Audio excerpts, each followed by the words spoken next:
Assalamualaikum warahmatullahi wabarakatuh. Hai teman-teman, apa kabar? Kalian pasti baik-baik aja kan? Ya, semoga kalian baik-baik aja kan? Oh iya, perkenalkan, nama saya Sayyiditi Nafisah, kelas 11 IPS 1, nomor absen 27. Kali ini kita akan membahas tentang mitigasi bencana alam di Indonesia. Kalian pasti tahu kan pengertian mitigasi bencana? Tapi kali ini kita akan membahas kembali apa itu mitigasi bencana.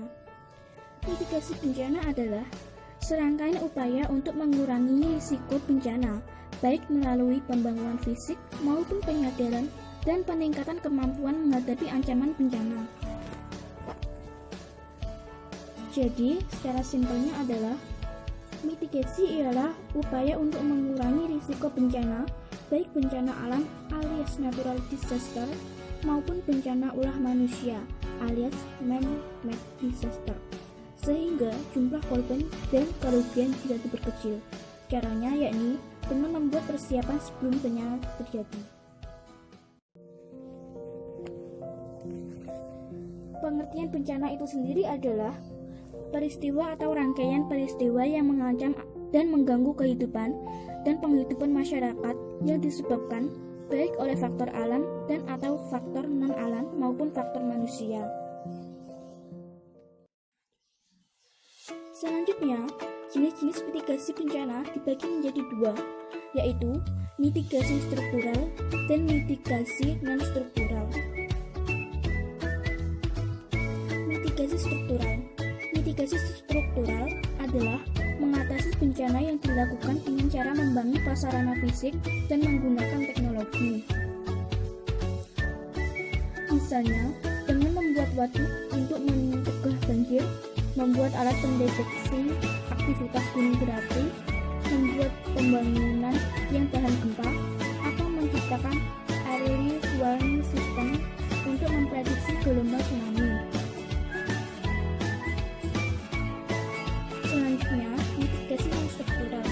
mitigasi non-struktural adalah mengurangi kemiskinan selain cara-cara di atas, seperti membuat kebijakan dan peraturan.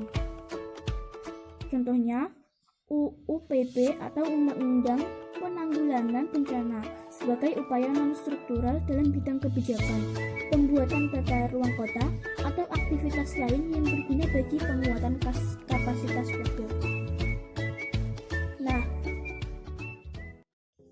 Tujuan mitigasi itu sendiri terdapat beberapa, yaitu meminimalisir risiko korban jiwa, meminimalisir kerugian ekonomi, meminimalisir kerusakan sumber daya alam, pedoman bagi pemerintah untuk membuat rencana pembangunan di masa depan, tingkatkan kesadaran publik atau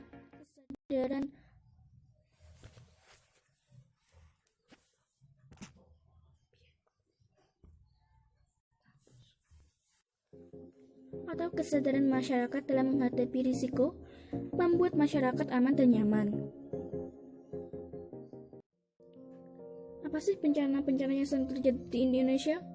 Nah, bencana-bencana yang sering terjadi di Indonesia antara lain angin kencang, kebakaran hutan dan lahan, kekeringan, banjir, pasang gelombang, tsunami, tanah longsor, gempa bumi, letusan gunung berapi, gas membalik, kegagalan teknologi, dan wabah penyakit.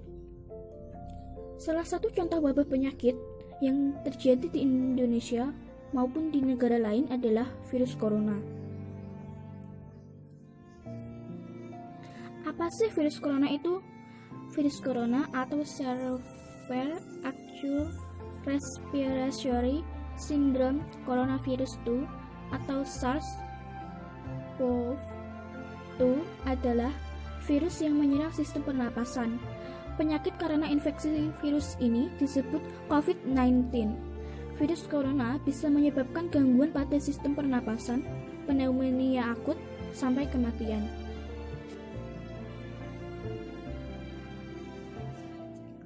Lalu, apa aja sih gejala-gejala virus itu? Nah, gejala-gejala virus corona itu infeksi virus corona atau COVID-19 bisa menyebabkan penderitanya mengalami gejala flu seperti demam, pilek, batuk, sakit tenggorokan, dan sakit kepala, atau gejala penyakit infeksi pernapasan berat, seperti demam tinggi, batuk berdahak, bahkan berdarah, sesak napas, dan nyeri dada.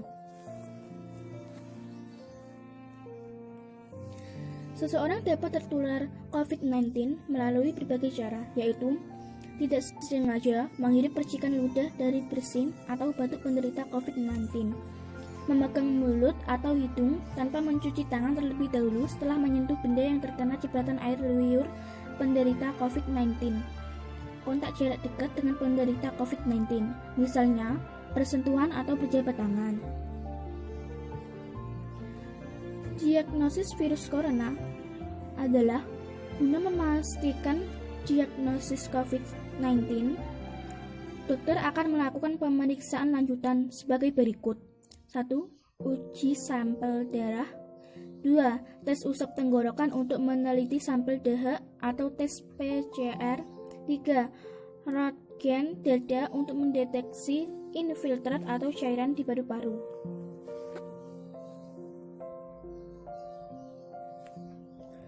Langkah-langkah yang bisa dilakukan agar virus corona tidak menular ke orang lain yaitu jangan keluar rumah kecuali untuk mendapatkan pengobatan. Periksakan diri ke dokter hanya bila Anda mengalami gejala gangguan pernapasan yang disertai demam atau memenuhi kriteria DPD atau pasien dalam pengawasan. Usahakan untuk tinggal terpisah dari orang lain untuk sementara waktu. Bila tidak memungkinkan, gunakan kamar tidur dan yang berbeda dengan yang digunakan orang lain. Larang dan cegah orang lain untuk mengunjungi atau menjenguk Anda sampai Anda benar-benar sembuh. Sebisa mungkin, jangan melakukan pertemuan dengan orang yang sedang sakit. Hindari berbagai penggunaan alat makan dan minum, alat mandi, serta perlengkapan tidur dengan orang lain. Pakai masker dan sarung tangan bila sedang berada di tempat umum atau sedang bersama orang lain. Gunakan tisu untuk menutup dan hidung.